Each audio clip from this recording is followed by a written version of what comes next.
What's up guys, it's Johnny Candido of Candido Training HQ, and today I'm going to talk about why you need to be patient when you're adjusting your form. See, a lot of people think that proper form is just the result of learning the biomechanics and then simply doing it. But the truth is, it really isn't that simple. See, proper form is a habit. Whenever you're adjusting your form, both your nervous system and muscular system have to adjust as well, because let's say you're practicing getting your knees out in your squat. Well, now you're using your glutes more, so you need to take some time to develop your glute strength. And then also, as I mentioned, the nervous system is involved. You get more skilled at that particular movement.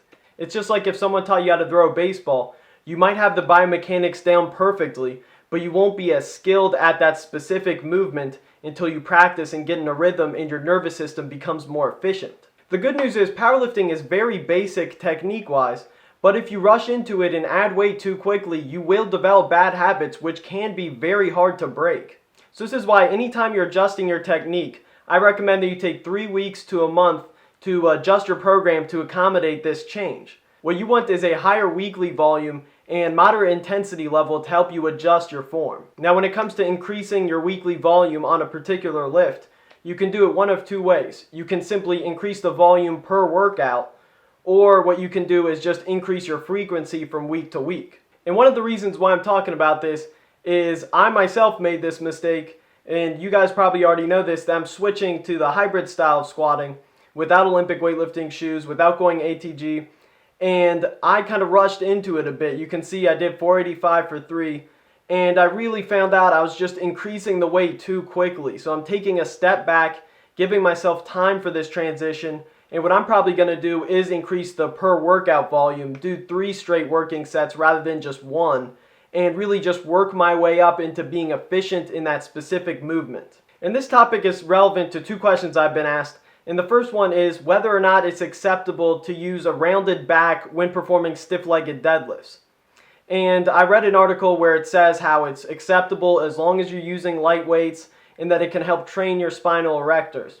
And I don't doubt that that's true. However, if you are a powerlifter or you're also standard deadlifting with heavy weights, I strongly recommend that you never perform any of these movements with a rounded back, because maybe it's acceptable for that one specific movement, say you're using light dumbbells, but what you're also doing is you're training your body to get used to these bad habits of pulling with a rounded back. And the other question I get asked quite often is whether you can use both high and low bar squats and just alternate from week to week. And I strongly recommend against this because, as I said, your nervous system gets in a rhythm and it learns a particular movement pattern. So if you're constantly changing it, you'll really just never be efficient at either movement. And I found that if you do exercises which are different enough, the habits from one won't cross over to the other as much.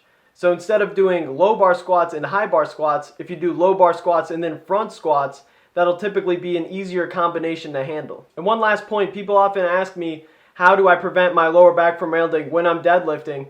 And the truth is, I just never deadlifted with a rounded back.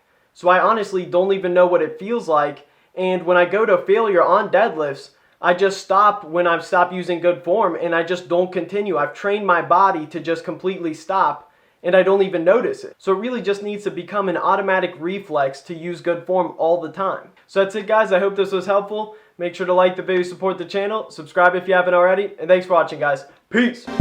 Ever since I was a youngin', this is all I ever wanted. Always kept it real while they perpetrated and fronted. I was in the studio where they was getting blunted. Always had my doubts, but deep down I knew I'd run it.